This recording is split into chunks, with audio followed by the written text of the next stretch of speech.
Vítajte pri ďalšom videu o pive, v ktorom sa pozrieme na vychytávky, na ktoré sme prišli počas varenia viacerých várok piva. Samotné varenie je už vysvetlené v tomto videu, a teda budeme sa venovať iba vychytávkam. Začíname teda sladom. Prvá vec, čo sme vylepšili, je vlastné drvenie sladu.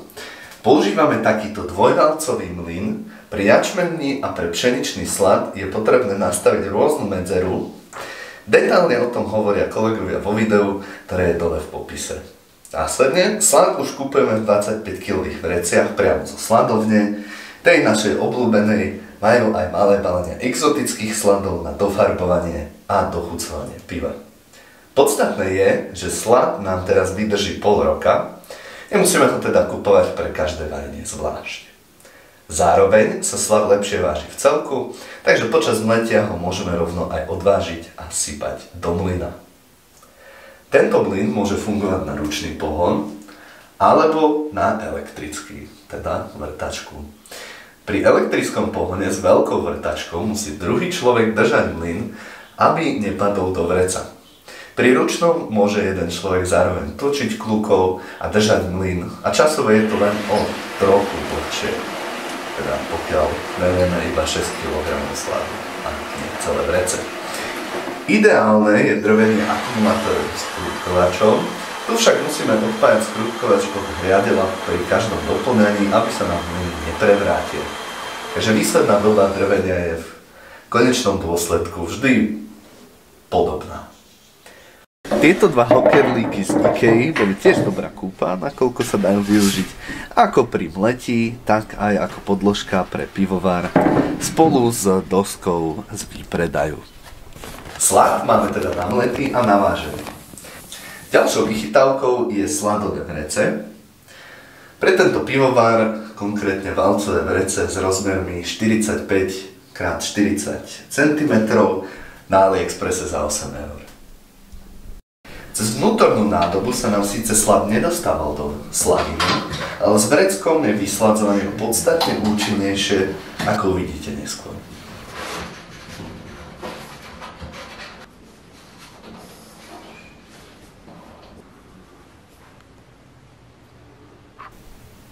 Ďalšou vychytávkou je práve druhé veko s otvorom na cirkuláciu, ktoré spomalí odparovanie a aj únik tepla, čím urýchli prechod medzi jednotlivými teplotami.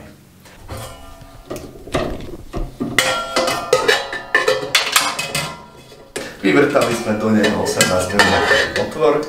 Celkom nesedí na vrch pivovaru, nedá sa zaklapnúť, ale to nevadí, svoj účel splní. Zapneme si teda pivovar a čerpadlo.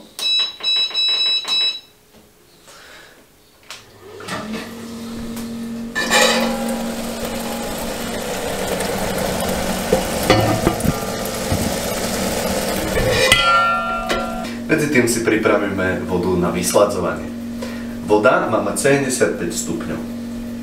Tu máme ďalšie významné vylepšenie, a to zavarací hrniec z Lidla.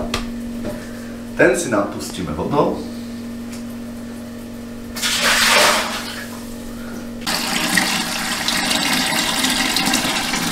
Nastavíme si teplotu na 75 stupňov, čas na nekonečno a zapneme.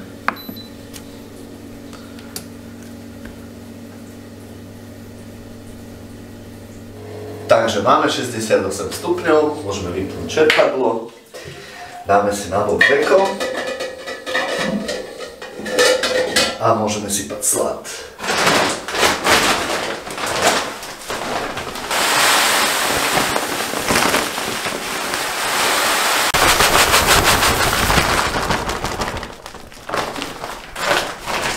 Tak a trošku ešte premiešame našou novou nablískanou nerezovou vareškou.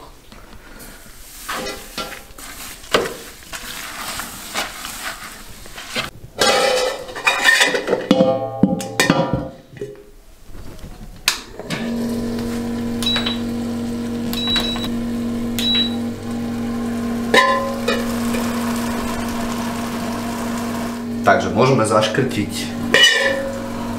prietok a aby nám to tieklo na slad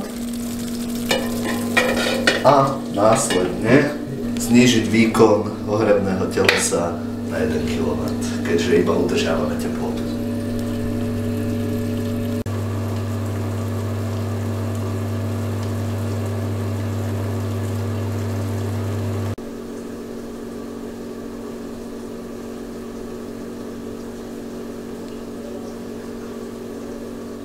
Takže máme dovarenú sladinu, poďme sa teda vypnúť a vysladiť.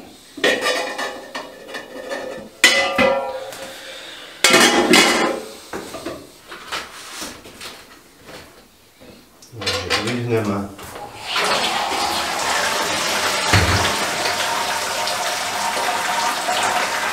A môžeme vysladzovať. Na vysladzovanie použijeme vodu z zavárača z Lidla.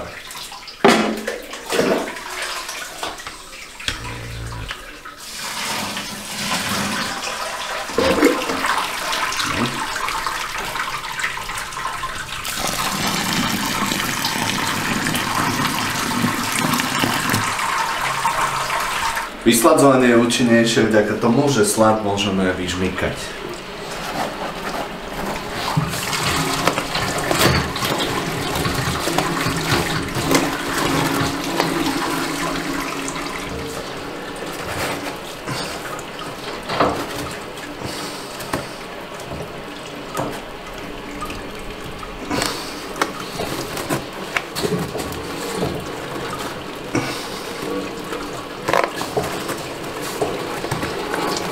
Tak a teda takto vyžmýkaný slad je už relatívne suchý. Ďalšou vychytávkou je refraktometer, ktorý umožňuje určiť silu akejkoľvek kvapaliny, ktorá je zmesou cukru a vody, iba zo zopár kvapiek. Takže takto si tam nadávkujeme, zavrieme a pozrieme sa oproti svetlu.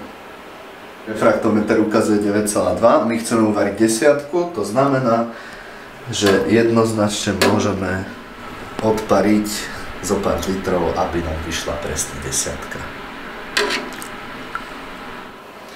Na zohrievanie a chmelovár už zavrieme pôvodný vrch nákonu, ktorý je na to určený, nakoľko počas varu bubliny sami premiešajú objem kvapaliny a nie je potrebné recirkulačné čerpadlo.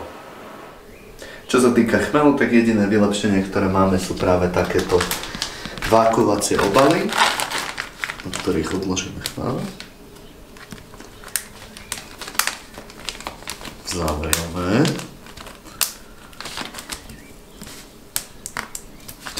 A následne takýmto čerpadlom vieme vysať vzduch.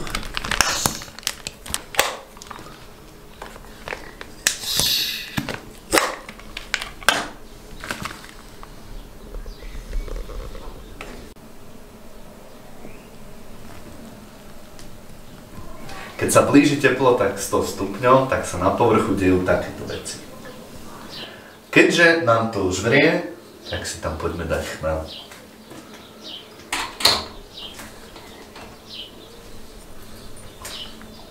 Dobre, a keď už to vrie, tak môžeš dať na nižší výkon. Na dezinfekciu používame ozónový generátor o výkone 1000 mg ozónu za hodinu. Vyzerá takto. Stojí na AliExpresse 15 €. Keď ho zapojíme, tak funguje.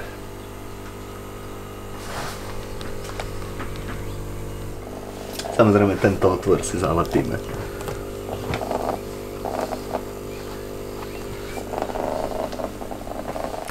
Ďalšia drobná vychytávka je dedikovaný časovač z Lidla za 4 €.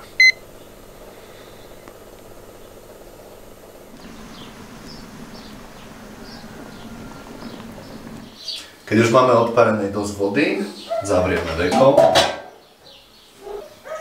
Tesne pred pridaním druhého chmelu si dáme chladič na dezinfekciu. do vriacej vody.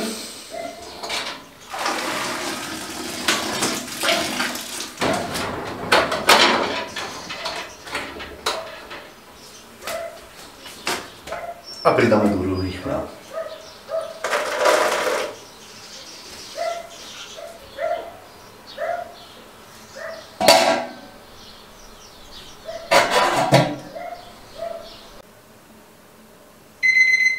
Tak, a máme dovarené.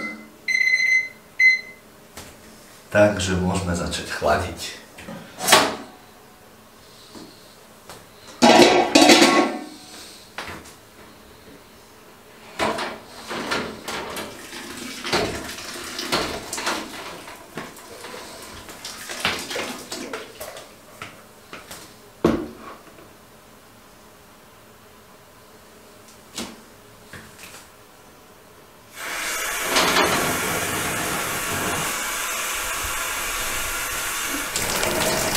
Prvotnou horúcou vodou z chladenia možno umyť zašpinené súčiastky.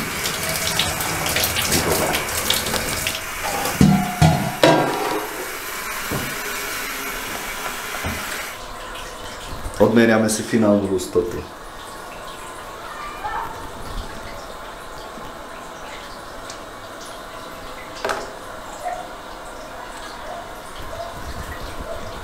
A tá je presne 10.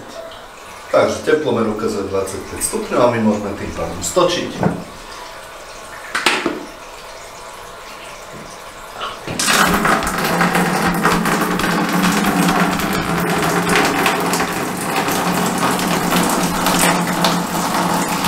Teraz už treba čo najmenej toho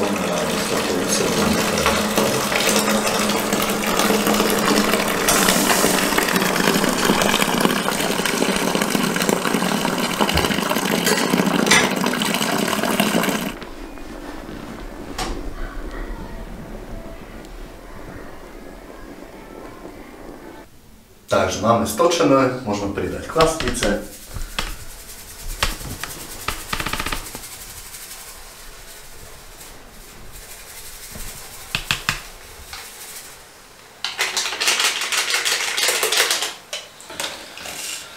Zavrieť.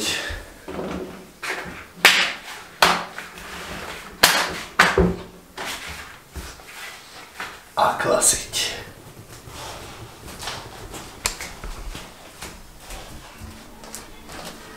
Môžeme kvasiť a v budúcom videu sa pozrieme práve na to, čo je táto zvláštna polystyrenová krabica.